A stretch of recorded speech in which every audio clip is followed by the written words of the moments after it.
After I was released from ICU, my fiancée was at a girls' party with other men instead of meeting me, so I realized I wanted nothing to do with her and cut her off completely. Months later, she realized what she lost and started begging. My name is Tyler Brooks, and I'm 29 years old. I work as a lineman for the power company here in Tampa, and I've been doing high voltage work for 6 years now. It's good money with solid benefits, but this job can bite you hard when you least expect it. I found that out the brutal way 4 months ago. It was what should have been a simple Tuesday call, just swapping out a blown fuse, nothing fancy. The weather was perfect that day, with clear skies and no wind. All our equipment had checked out fine during the morning inspection, so there was no reason to expect any problems. But the mounting bracket on the transformer housing was corroded way worse than it looked from the ground. As soon as I put my full weight on it, the whole thing crumbled like stale bread. I took a 12-foot fall straight onto the concrete pad below. 12 feet doesn't sound like much until you're falling backwards with 35 pounds of gear strapped to your body. My safety harness caught me, but the sudden stop wrenched my shoulder something fierce. I heard it pop before I even felt the pain hit. The impact was devastating. I shattered my right shoulder completely and fractured 4 ribs. The concussion was so bad that I was seeing triple for 3 weeks afterward. Everything went black for about 15 minutes after I hit that concrete. My crew chief Dave found me face down and barely conscious, mumbling about whether the fuse had gotten installed properly. Even while concussed to hell, my brain was apparently stuck on work mode. Dave told me later that I looked like I'd been hit by a freight train. There was blood coming from my ears, and my right arm was hanging at this sick angle that made everyone's stomach turn just looking at it. The paramedics said I was lucky the harness worked. Otherwise, I'd be looking at broken bones everywhere instead of just the shoulder and ribs. The ER doctor was this older guy who'd clearly seen plenty of construction accidents over the years. He didn't sugarcoat anything when he looked at my x-rays. "Your shoulder's basically hamburger," he said matter-of-factly. "We're talking about reconstructive surgery here, months of physical therapy ahead. You might never get full range of motion back." The surgery took 5 hours to complete. They had to rebuild the socket with pins and screws, essentially reconstructing the entire joint from scratch. When I woke up, my whole upper body felt like it had been taken apart and reassembled by someone who had lost the instruction manual. The pain was unlike anything I'd ever experienced. The workers' compensation paperwork turned into an absolute nightmare. I had to deal with 4 different doctors and 3 insurance adjusters, while some corporate safety inspector kept asking if I had followed proper protocols. Fortunately, Dave had my back through the whole process and made sure I didn't get railroaded by desk jockeys trying to blame worker error.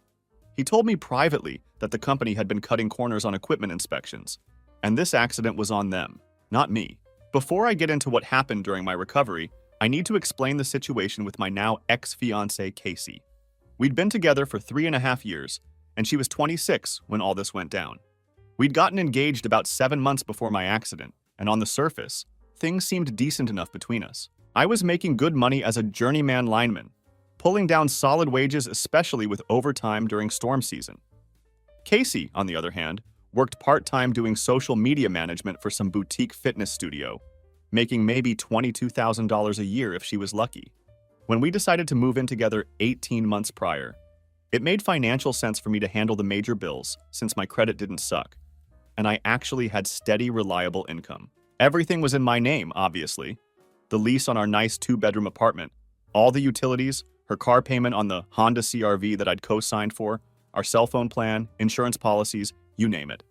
The Honda alone was costing me $350 a month, but she needed reliable transportation for her part-time job, and I thought I was being a good provider. Casey contributed to groceries and handled her own personal shopping, which honestly wasn't much since I was basically funding her entire lifestyle. I was following the example my old man had set, being the provider, setting us up properly for marriage. But there was always this one massive red flag that I kept making excuses for, and that was her relationship with her male best friend Blake. This guy was 27 years old and worked some dead-end job at a bike shop, but he acted like he was in a relationship with my girlfriend. They'd been best friends since college, apparently, and according to Casey, their bond was sacred and unbreakable. He had full access to our apartment like he actually lived there. I'd come home from a 14-hour shift working storm damage, exhausted and sore, only to find him on my couch drinking my beer and playing my Xbox like he owned the place. Whenever I brought up the need for some boundaries, Casey would act like I was being controlling and insecure. The bike shop where Blake worked was one of those trendy places that charged $200 for basic tune-ups and acted like they were saving the environment by fixing rich people's weekend hobby bikes. He would constantly brag about being a cycling expert and alternative transportation advocate, but the dude drove a beat-up Toyota Camry and only rode bikes when he was getting paid for it. My buddy Ryan saw right through this setup from day one. He'd been warning me about Blake since they first met, telling me straight up, "Dude's marking his territory. Next thing you know, he'll be pissing on your couch to claim it." The guy was always there. During our date nights, he would show up or call with some emergency. When we were trying to have a quiet weekend, he'd be texting every hour or just walking in unannounced. I started feeling like a guest in my own place. But every time I said something about it, Casey would hit me with the "you're being insecure" speech. What really got under my skin was how he'd make himself completely at home with my stuff. I'd buy a 12-pack of good beer, come home the next day, and half of it would be gone because Blake had stopped by to hang out with Casey. My Xbox controller started showing wear from his constant gaming sessions, and even my Netflix recommendations got completely screwed up because he was constantly watching his weird indie documentaries and foreign films on my account. Here's what really messed with my head. Whenever Casey and I had any disagreement, she'd immediately call him for backup. Mid-conversation, she'd literally say, "Hold on, I need to ask Blake what he thinks." Not her sister, not her mom. Blake. Always Blake. When we were picking out engagement rings, he came along to help Casey choose something she'd love. When we looked at wedding venues, guess who tagged along with opinions about what would make the day perfect for Casey? The guy was basically planning my wedding with my fiancée while I paid for everything. My buddies at work noticed it too. They'd ask why I let some other dude have so much access to my woman, but I kept telling myself I was being the mature, secure boyfriend. Dave would just shake his head and say, "Brother, you're being way too cool about this situation." Ryan was more direct about it. During one of our poker nights, he told me flat out, "You're paying this chick's bills so she can play house with another dude. That's not being secure, that's being a sponsor." Yeah, I was just being a heroic idiot. The warning signs were all there, but I loved her and thought marriage would naturally shift her priorities toward our relationship. That was my first mistake. After my accident, I was about to learn just how wrong I was about everything. 7 weeks post-surgery, and I was still pretty messed up. I couldn't lift anything over 8 pounds without excruciating pain, needed help getting dressed every morning, and the pain medications made everything feel foggy and disconnected. The doctor had been clear that full recovery would take 4 to 5 months minimum, possibly longer if I didn't follow orders and rest properly. Being the type of guy who's always been active and self-sufficient, being stuck at home unable to work was driving me absolutely crazy. The power company had me on workers' compensation, so money wasn't an immediate crisis. The payments covered about 2/3 of my regular salary, which was still enough to handle all our bills comfortably. But it felt strange not having that steady paycheck routine I'd grown accustomed to over the years. I'm not the type to sit around watching daytime television and feeling sorry for myself, so the forced inactivity was almost as painful as the physical injury itself. Physical therapy was absolutely brutal.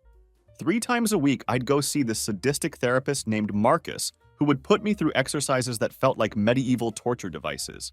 Simple tasks that I'd never thought twice about, like lifting my arm above my head, became these massive challenges that left me exhausted and frustrated after every single session.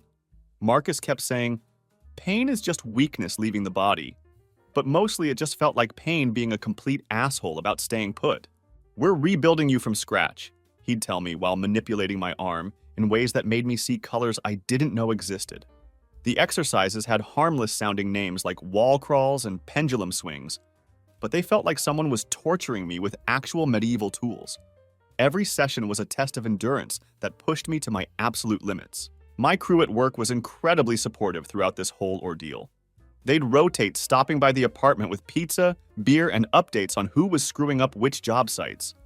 Dave, my crew chief, brought over a case of Budweiser one afternoon and told me straight up, "Take your time, man. We've all seen guys rush back too early and end up twice as messed up as before. The job will be here when you're ready." That kind of support meant everything to me during those dark weeks.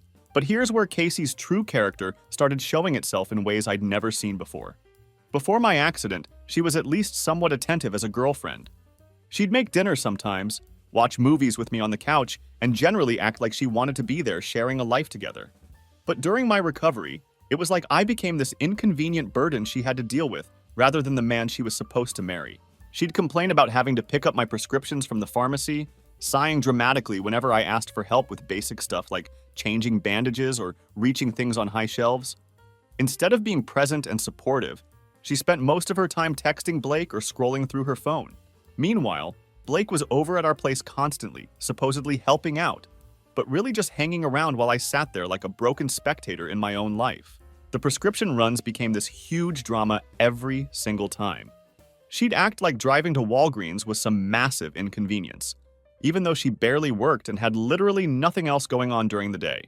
I have to go all the way across town, she'd complain about a pharmacy that was literally 8 minutes away from our apartment. The entitlement and lack of basic compassion was starting to become impossible to ignore. The breaking point came when I overheard her on the phone with one of her friends one afternoon. I'd been napping in the bedroom, trying to manage the constant pain, when I woke up to her voice drifting in from the living room. "I know, it's so hard," she was saying to whoever was on the other end. "He's so needy right now, and I can barely do anything fun. I feel like I'm stuck here playing nurse to him all the time." Playing nurse? She was talking about caring for her injured fiancé, a man who'd gotten hurt working to support both of us, like she was babysitting a difficult child. She was treating my recovery like an inconvenience instead of caring for the person she was supposed to love and marry. That conversation was a wake-up call that cut through the fog of pain medication and forced me to see the situation clearly for the first time. That's when my buddy Ryan started coming around more often. One afternoon, while Casey was out running errands, he looked at me and said, "Dude, your girlfriend's treating you like a freaking houseplant. At least plants get watered regularly." Ryan's the kind of friend who will tell you your haircut looks stupid and then help you move a couch on the same day. He'd been watching the Blake situation from the very beginning, making comments that I'd ignored because I thought I was being mature and secure. But now, with me laid up and Casey showing her true colors, Ryan wasn't holding back anymore. The real game changer came 4 weeks into my recovery when my big sister Victoria showed up at our apartment completely unannounced. She lives in Charlotte and works in tech sales, and apparently Ryan had called her when he realized how bad things were getting with Casey's behavior. "Holy shit, you look terrible," was the first thing she said after walking into our apartment like she owned the place. Blake was there naturally, playing my Xbox while I struggled to open a water bottle one-handed. Victoria took one look at the situation, and her expression went dark in a way I'd seen before when she was about to destroy someone in a business meeting. Victoria's got this presence that makes grown men in boardrooms second-guess themselves, and seeing her unleash that energy on Blake was like watching a shark notice blood in the water. "Let me get this straight," she said, dropping her suitcase and staring Blake down with laser focus. "My brother is 7 weeks out from major surgery, can barely use his right arm, and you're here playing video games?" Blake mumbled something about helping out, but Victoria wasn't having any of it. Helping out by occupying his gaming system and drinking his stuff? That's not helping. That's freeloading with extra steps. When Casey walked in an hour later, Victoria was in the kitchen making actual food while I sat at the table actually being taken care of properly for the first time in weeks. "Oh," Casey said, clearly not expecting to see Victoria there. "I didn't know you were coming." "Yeah, funny how that works," Victoria replied, without even looking up from the stove. "When your fiancé gets seriously injured and you're too busy playing house with Bike Shop Boy to mention it to his family." Victoria stayed for a week, and it was like having a guardian angel. She cooked real meals, helped me with my physical therapy exercises, told Blake to get lost every time he showed up, and generally reminded me what it felt like to have someone actually give a damn about my well-being. What happened next would be the final test of Casey's character, and having Victoria there to witness it was absolutely perfect. Friday started normal enough, and for once, Casey was actually being somewhat helpful around the apartment. She made coffee without being asked, helped me shower without too much attitude, and even seemed like she was in a genuinely decent mood for the first time in weeks. I thought maybe Victoria's presence had reminded her how to act like a decent human being toward the man she was supposed to marry. Around 3 p.m., I was feeling more sore than usual and asked if Casey could grab my pain medications from the bedroom nightstand. That's when the mask started slipping again. "Can't you get them yourself?" she said, not even bothering to look up from her phone. "I'm trying to get ready for something." Victoria, who was reading on the couch, looked up slowly with that expression I'd learned to recognize as dangerous. "Get ready for what?" It's 3 p.m. on a Friday, she asked with deceptive calm. A concert, Casey replied casually. I'm going with Blake. Interesting timing, Victoria said, and I could hear the steel in her voice. Around 5 p.m., Blake showed up to our apartment, and I found myself in the surreal position of sitting on my own couch in sweatpants with my arm in a sling, watching another man get ready for a night out with my fiancée in my own bathroom. The audacity of the situation was almost impressive in its complete disregard for basic respect or boundaries. At 6 p.m., they were both dressed and ready to leave, looking for all the world like they were going on a romantic date together. That's when Casey dropped the bomb that would change everything between us forever. Actually, she said suddenly, avoiding eye contact with me entirely, we were thinking of getting a hotel room downtown after the show. It'll be really late when it's over, and it's just easier than trying to get back here. The silence in the room was absolutely deafening. I could feel Victoria slowly turning to look at me, then at Casey, then back at me again. The weight of what Casey had just said hung in the air like a toxic cloud. She just told you she's spending the night in a hotel room with another man while you're 7 weeks out from surgery and can barely lift your arm, Victoria said, her voice deadly calm and precise. Am I understanding the situation correctly? Victoria, stay out of this! Casey snapped, finally showing some emotion. Stay out of this? Victoria's voice rose slightly. Your fiancé's sister should stay out of you abandoning him for a sleepover with your side piece? That's rich. I looked directly at Casey, waiting for her to realize what she had just said, hoping she'd show some concern for the man she was supposed to marry, some recognition of how completely inappropriate this was. Instead, she doubled down. Look, I know you're still recovering, she said, as if that somehow made this better. But I can't let Blake down. He's been planning this for weeks and already booked the room. It's just one night. It's okay, I said coldly, my voice surprisingly steady. Have fun. Good, Casey said, grabbing her overnight bag with obvious relief. I'm glad you're not going to be dramatic about this. They left together, laughing about something as they walked out the door. As it closed behind them, Victoria stared at the closed door for a long moment, then turned to me with an expression I'd never seen before. That, she said slowly, was the most disrespectful thing I've ever witnessed in my entire life. Please tell me you're not actually going to sit here and… Victoria, don't worry, I interrupted her. I'm handling this. I was staring at the engagement ring Casey had left behind on the coffee table because it apparently didn't match her outfit for her hotel night with another man. Then I smiled for the first time in weeks. Everything's about to change, I told my sister. And for the first time in months, I'm ready for it.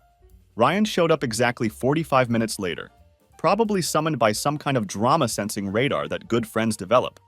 He took one look at Victoria's expression and immediately knew that something major had gone down. Your sister looks like she's about to commit murder, he said to me with a grin. I'm assuming Princess finally showed her true colors? She's spending the night in a hotel with Blake while Tyler can barely lift his arm, Victoria said flatly. So yeah, I want to murder someone right now. Ryan's grin widened like it was Christmas morning. Finally! I've been waiting months for this conversation to happen. Victoria, I like you, he said, extending his hand for a shake. The feeling's mutual now, she replied, shaking it firmly. How fast can we destroy this cheating bitch? I've never loved my sister more than I did in that exact moment. The three of us sat there in my living room, and for the first time since my accident, I felt like I had my team assembled. Casey had made her choice, and now she was going to live with the consequences. We started making plans that very night, and I knew that by the time she came back from her romantic hotel getaway, her entire world was going to be completely different.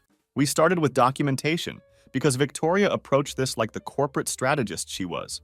Ryan took photos of everything in the apartment, while Victoria made detailed lists and pulled receipts from every drawer and folder I had.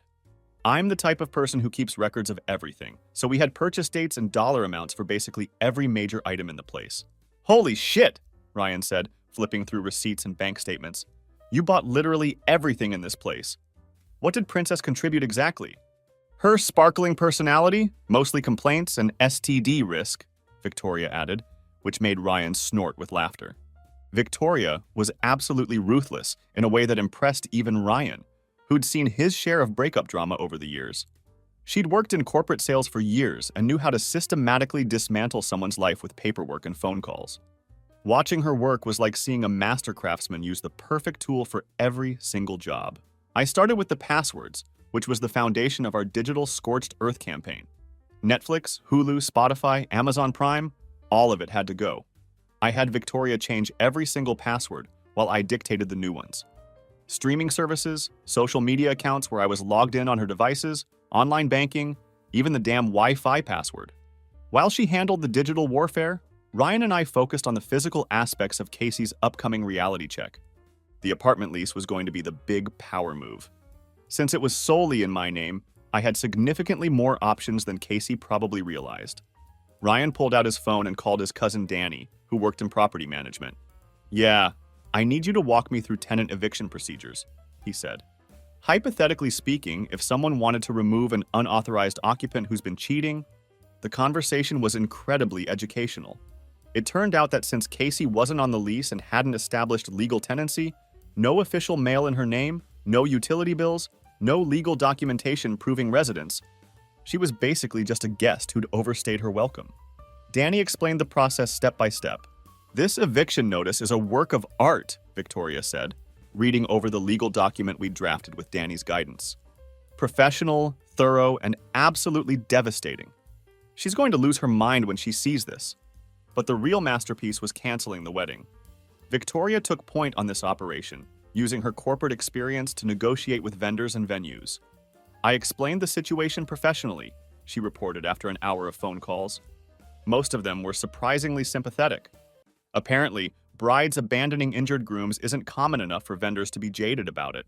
We managed to recover almost $16,000 in deposits and payments that I'd made over the past several months.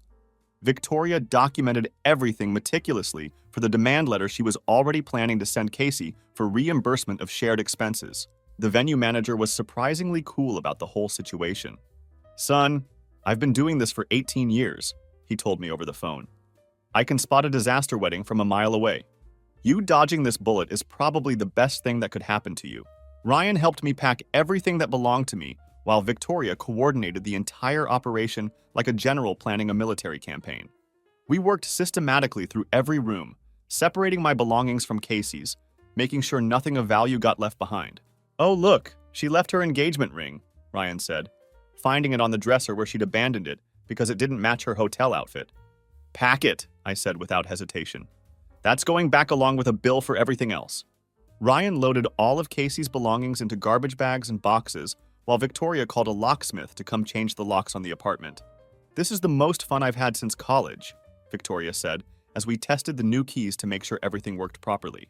But she had one more surprise that absolutely made my jaw drop. "I took the liberty of doing some research on Blake's employment situation through public records," she said, showing us her laptop screen with various documents pulled up. "How the hell did you find all this out?" Ryan asked, clearly impressed. "LinkedIn, Facebook, a little creative Googling, and courthouse records," Victoria replied with a satisfied smile. "Your girlfriend's soulmate is a deadbeat dad who can't hold down a real job. She'd discovered that Blake made about $26,000 a year at the bike shop, and more importantly, he had 2 children with 2 different women that he wasn't paying child support for.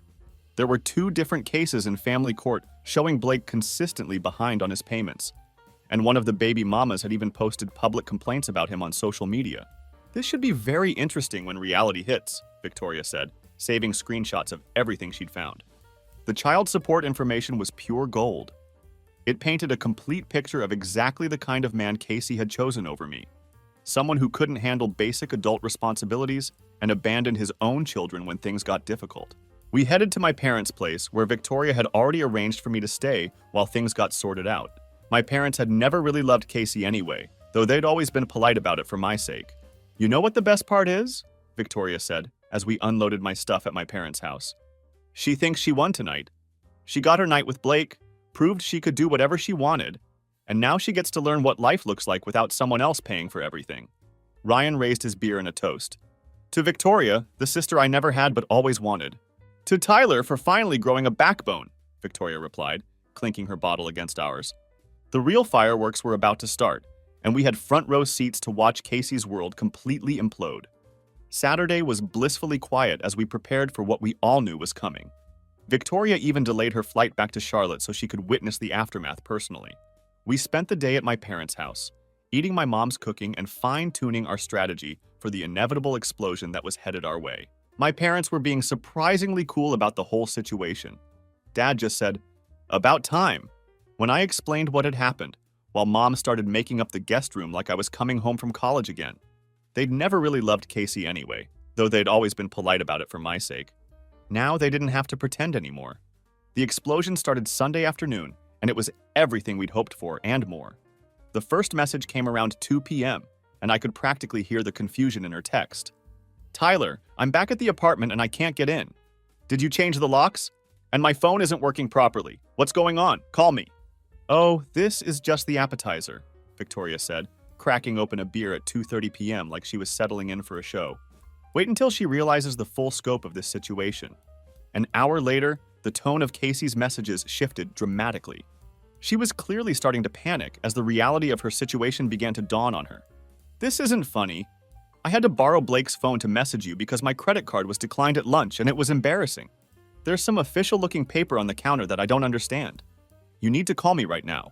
"Credit card declined," Ryan read over my shoulder, grinning widely. "That means she tried to use the card that's attached to your account." Beautiful. The image of Casey's credit card getting declined at some restaurant in front of Blake was satisfying in ways I didn't know were possible. I could picture her standing there, confused and humiliated, while Blake probably started to realize that his meal ticket might not be as reliable as he'd thought. By evening, full panic had clearly set in. The messages were getting longer and more desperate. "Tyler, please, I get that you're upset about the hotel thing. Maybe I should have come home, but this is insane. You can't just lock me out of our apartment and cancel everything. I have nowhere to go and all my stuff is locked inside. Blake said this is illegal and you can't just kick me out. We need to talk, please." Victoria was taking notes in a notebook like she was grading Casey's performance. "Blake said it's illegal," she read aloud. "That's rich coming from a guy who's behind on child support. What's his legal expertise? Watching Judge Judy reruns." Ryan was getting regular updates from his network of friends, who knew people who knew people. Apparently, Casey and Blake's triumphant return to our apartment had been a complete disaster. They'd shown up Sunday afternoon expecting to continue their romantic weekend, only to find themselves locked out of an empty apartment with an eviction notice taped to the door. Casey's phone was dead, her credit card didn't work, and she suddenly realized the full extent of her financial dependence on me. "According to my sources," Ryan reported like he was giving intelligence briefings, "they had a massive fight right there in the hallway. She blamed Blake for encouraging her to stay at the hotel. He blamed her for ruining a good thing by making you suspicious." "And then?" Victoria asked, fully invested in the drama unfolding. "Then Blake left her there," Ryan continued with obvious satisfaction. "Just packed up his stuff and drove home, telling her she needed to figure her shit out because he wasn't getting involved in her housing problems." Victoria's laugh was genuinely evil. "That's poetry. The same guy who'd been all over social media posting about their true friendship couldn't handle one afternoon of actual problems. Monday brought a new player into the drama when Rebecca, Casey's toxic friend, sent me a series of nasty text messages. She called me controlling, manipulative, and psychologically abusive for abandoning Casey in her time of need. Victoria read them and immediately pulled out her phone with fire in her eyes. "Oh, hell no, nobody talks to my brother like that," she said, typing furiously. "Wait, what are you doing?" I asked. "I'm teaching this bitch some manners." Victoria's response to Rebecca was absolutely surgical. "Hi, Rebecca, this is Tyler's sister. I was there when your friend abandoned her injured fiancé for a hotel room with another man. Since you seem confused about who the victim is here, let me clarify. It's not the cheater. Maybe focus on helping your friend find a job instead of texting her ex. XOXO. Rebecca went completely silent after that, but the drama was just getting started. Thursday evening, I was at my parents' house helping my dad fix their garbage disposal when we heard screaming coming from the front yard. Through the window, we could see Casey marching up the driveway like she was leading a one-woman army. "Tyler!" she screamed, pounding on the front door with both fists. "I know you're in there! You can't just destroy my life and hide!" Victoria opened the door with the calm confidence of someone who held all the cards. "Oh, look. Who decided to show up?" "You bitch!" Casey snapped, her composure completely gone. "This is all because of you!" "Watch your tongue before I pull it out of your head," Victoria replied evenly. "Where's Tyler? Tell him to get out here right now!" "Nah, he's good where he is." Casey started screaming at the top of her lungs, calling me every name in the book and making threats that would have been embarrassing if they weren't so pathetic. My dad finally had to come outside and threaten to call the police before she finally left, still shouting obscenities as she got into Blake's beat-up Camry. The next morning brought messages from Blake that were pure comedy gold. He was trying to defend Casey and calling me insecure for not being able to handle their friendship. I simply replied, "She's yours now. Congratulations." He never responded to that, but Casey's parents were a completely different story. Her dad, Tom, actually called me personally to apologize for his daughter's behavior, while her mom, Linda, tried to make excuses and justify Casey's actions. Tom shut her down hard during the call. "Linda, our daughter abandoned her injured fiancé for another man. End of discussion." At least one person in that family had some sense of right and wrong. 3 weeks later, Casey was apparently doubling down on her choices in the most public way possible. She and Blake were posting constantly on social media about their true love, trying to rebrand her cheating as some kind of great romance story. The posts were getting more desperate and forced by the day. I'd see screenshots that mutual friends would send me, pictures with captions like, "Finally found my soulmate," and "True love conquers all," over photos that looked increasingly staged and artificial. Even their friends were starting to comment with confused reactions and side-eye emojis. The whole performance was becoming painfully obvious to everyone watching. The social media campaign backfired spectacularly. Family and friends could see right through the desperate attempt to rewrite history. Her own father, Tom, even commented on one of the posts. "Interesting timing for true love, right after abandoning your injured fiancé." The public humiliation was almost too perfect to believe. Meanwhile, Ryan had his own revenge brewing, and it was absolutely diabolical. "You, Tyler, remember how Blake used to use your Xbox all the time?" he asked me one afternoon, with a grin that made me nervous. "Yeah, why?" I replied, not sure I wanted to know where this was going. "Well, I may have done something while we were packing up your stuff," he said, pulling out his phone to show me screenshots.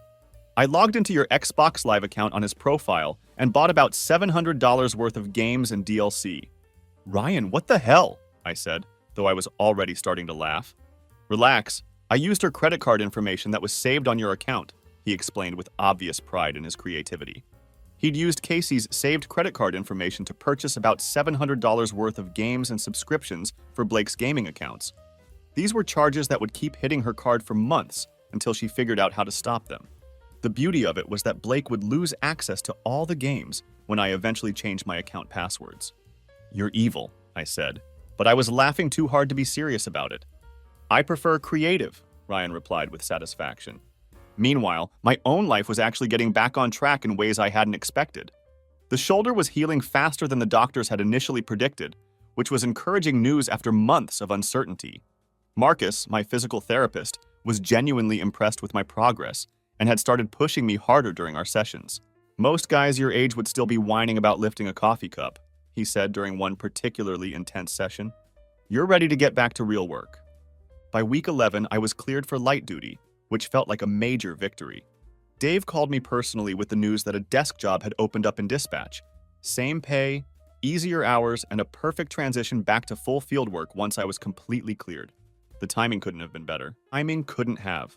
The dispatch work was actually perfect for where I was mentally at that point. I got to coordinate crews, handle emergency calls, and basically be the guy who kept everyone else from screwing up their jobs. It felt good being useful again, even if I wasn't climbing towers and working with high-voltage equipment yet.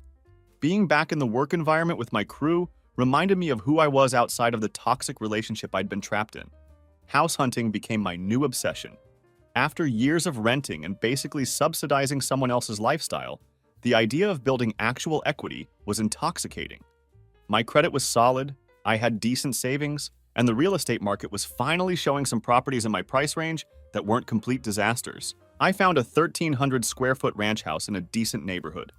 It was built in the late 1980s, but had been well maintained by the previous owners. 3 bedrooms, a garage, small yard, and most importantly, it would be completely mine.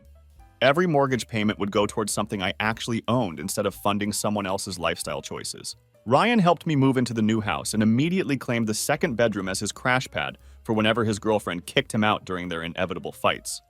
"This place has good energy," he said, testing out my new recliner in the living room. "No toxic vibes, no bike shop losers. Just a man in his domain." The house came with a workshop space in the garage, which opened up possibilities I hadn't considered before. I started rebuilding small engines in my spare time. Lawnmowers, generators, anything mechanical that needed fixing. It was therapeutic as hell, working with my hands and seeing tangible results from my efforts. Plus, I was making decent side money flipping refurbished equipment on Facebook Marketplace. The dating situation sorted itself out naturally without any effort on my part. I wasn't actively looking for anything serious, but when you're suddenly not attached to constant drama and actually have your life together, people notice these things. There was Lisa, who lived 4 streets over from my new place. We met at Home Depot when she was trying to figure out why her generator wouldn't start after a power outage. I fixed the problem in her driveway in about 12 minutes. Just a clogged fuel line and a dirty spark plug. She insisted on buying me dinner as payment for the repair. We dated casually for about 6 weeks. Nothing serious. Just someone cool to hang out with who had her own place, her own job, and zero interest in creating unnecessary drama. When it naturally ran its course, we stayed friends, which was refreshing after years of relationship complications. Work was going so well that Dave started hinting about a promotion to crew supervisor once I was cleared for full field duty. The prospect of advancement felt good after everything I'd been through. My parents were thrilled with how everything was turning out. Mom kept bringing casseroles over to help me settle into the new house. But really, she just wanted to see me happy and stable again. Dad would stop by to check on my workshop projects and generally act proud that his son had figured out how to adult properly without constant relationship drama and someone else's problems weighing him down. I was sleeping through the night for the first time in years, which alone made everything worth it. The only reminders of the Casey situation were the occasional updates from mutual friends about how spectacularly her new life was falling apart. Apparently, she and Blake were having serious money problems, fighting constantly, and their social media presence had gone from desperate to completely non-existent. "She asked Rebecca about you last week," Victoria reported during one of our regular Sunday phone calls. "Wanted to know if you were dating anyone." "What did Rebecca tell her?" I asked. "That it was none of her business, and maybe she should focus on her own train wreck instead of stalking her ex." By month 4, life had settled into this comfortable routine that I hadn't realized I'd been missing for years. Work, house projects, weekend barbecues with actual friends, and zero tolerance for bullshit from anyone. That's when the universe decided to remind me that some stories don't end as cleanly as you'd hope. I was at my new place working on installing a garage door opener when Casey showed up unannounced on a Tuesday evening. Ryan was there helping me with the installation, and we both heard this tentative knock on the front door that sounded nothing like the confident woman I used to know. When I opened the door, I barely recognized her. She looked rough, really rough. Her hair was unwashed and greasy, her clothes had clearly seen better days, and she had this defeated posture that would have made me feel sorry for her if I didn't know exactly how she'd ended up in this situation. This was a far cry from the woman who'd walked out of our apartment with Blake just a few months earlier. "Tyler," she said when I opened the door, her voice barely above a whisper. "I need to talk to you, please." Ryan took one look at the situation and said, "I'll be in the garage pretending I can't hear this train wreck," which made me smile despite everything that was happening. What she told me next was both shocking and completely predictable at the same time. "I'm pregnant," she said, not even trying to ease into the conversation or build up to it. I just stared at her for a moment, processing what she'd said. "Congratulations," I finally replied. "Why are you telling me this?" That's when she completely broke down crying. The ugly, desperate kind of sobbing that comes from someone whose entire world has collapsed around them. "It's Blake's," she managed to get out between sobs. "But he won't. He doesn't want. He said it's not his problem." "Shocking," I said dryly. Ryan appeared in the doorway with perfect timing, like he had some kind of radar for dramatic moments. "Did she just say what I think she said?" he asked. "Yeah," I confirmed. "Oh, this is rich," Ryan said, not even trying to hide his amusement at the situation. The irony was absolutely perfect. Blake, the same guy who'd been posting constantly on social media about their true love and meant-to-be relationship, had immediately bailed the moment real responsibility entered the picture. The man who'd been so confident about breaking up my relationship couldn't handle the consequences of his own actions. Then came the part that made my skin crawl and my stomach turn. "I know you're angry," she said, looking up at me with desperation in her eyes. "But this baby needs a father. You're a good man, Tyler. You could be the dad this child needs. We could make this work. I've learned my lesson, I swear." The audacity was absolutely breathtaking. She was asking me to raise another man's child, specifically the child of the man she'd chosen over me while I was recovering from surgery. She wanted me to step up and play daddy to Blake's kid after everything she'd put me through. "Let me get this straight," I said slowly. and Ryan moved closer because he could sense something good was coming. You cheated on me with Blake, got pregnant with his baby, and now that he's bailed on you, you want me to step up and play daddy to his kid? It wouldn't be like that, she said quickly, grasping at straws. We'd be a family. The baby would be ours. Ryan made a sound like he was choking on his own spit.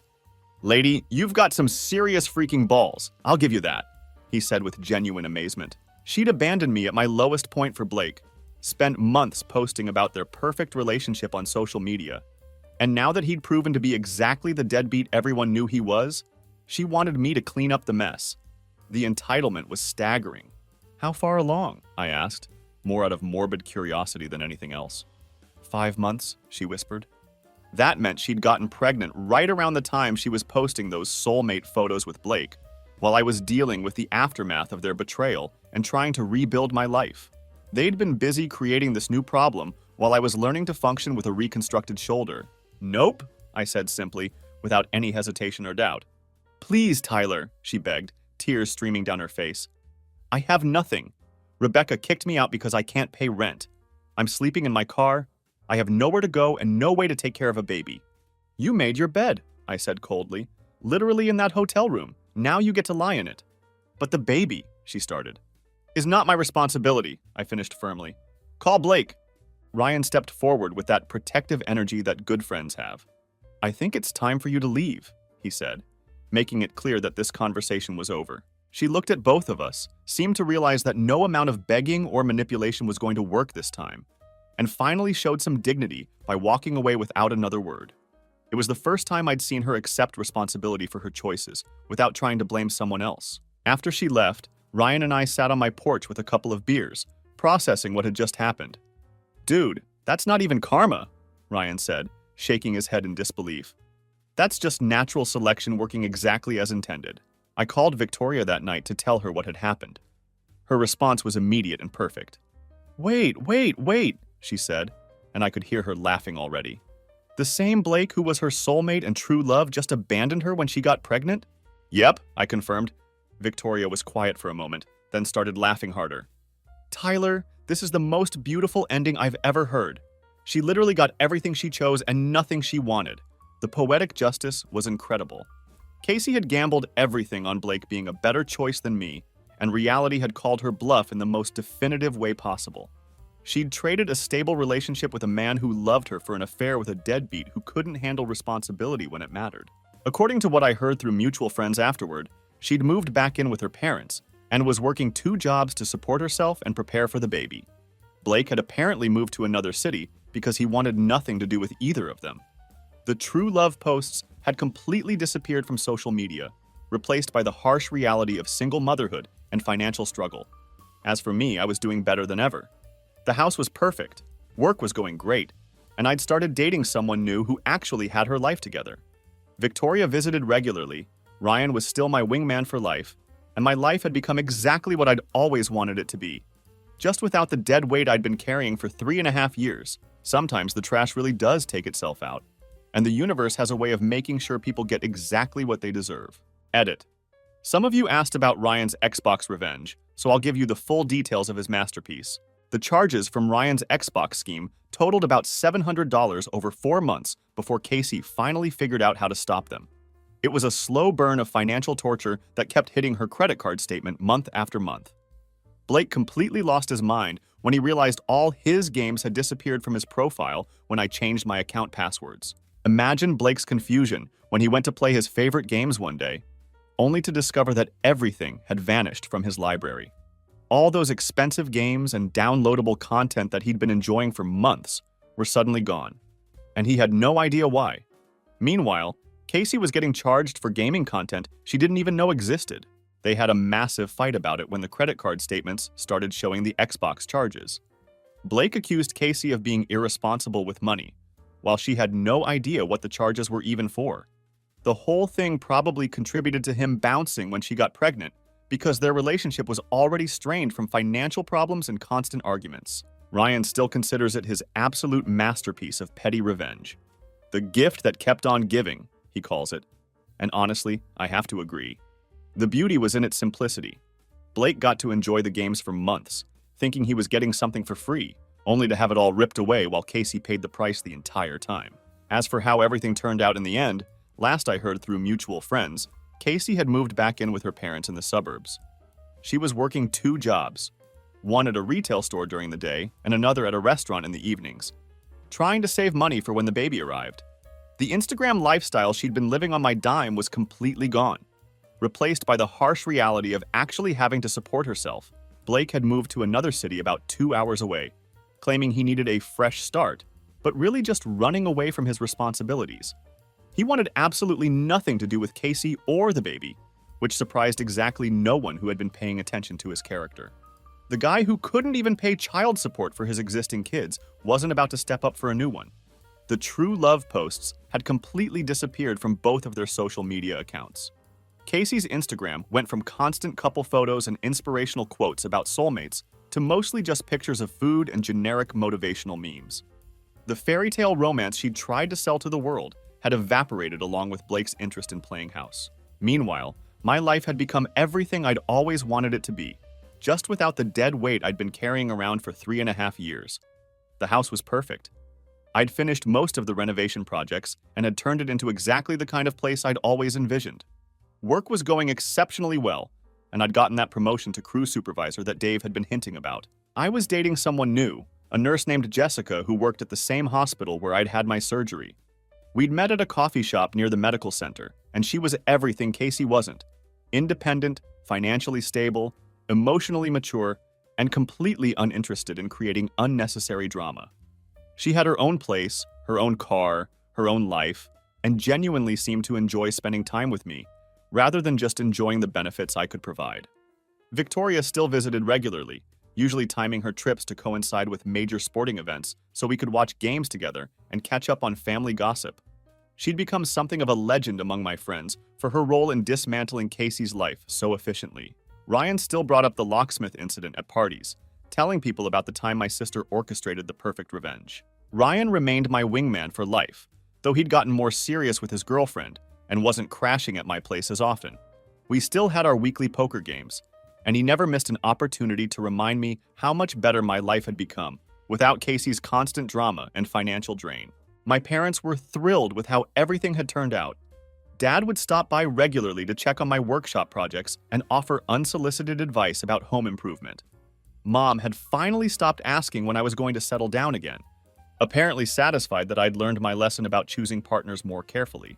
The shoulder had healed completely, and I was back to full field duty with no restrictions.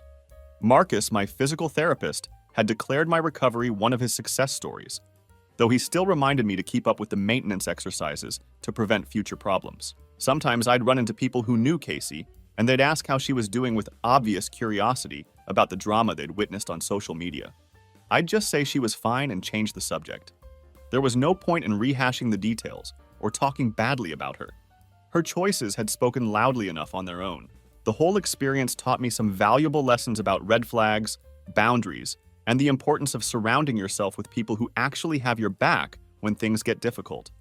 Victoria and Ryan had shown me what real loyalty looked like, while Casey had shown me what it looked like when someone's true character emerged under pressure. Looking back, that fall from the Transformer was probably the best thing that ever happened to me. Not because of the injury itself, but because it revealed who Casey really was underneath the surface. If I'd married her without discovering her true nature, I'd probably be supporting her and Blake's kid right now while she continued to take advantage of my good nature. Instead, I'm living in my own house, advancing in my career, dating someone who actually respects me, and surrounded by family and friends who proved they'd be there when it mattered most. Casey got exactly what she chose, a deadbeat who abandoned her when things got real. And I got exactly what I deserved after years of being taken advantage of. Sometimes the universe really does have a sense of justice, and sometimes the trash really does take itself out. All you have to do is stop chasing after it when it tries to leave.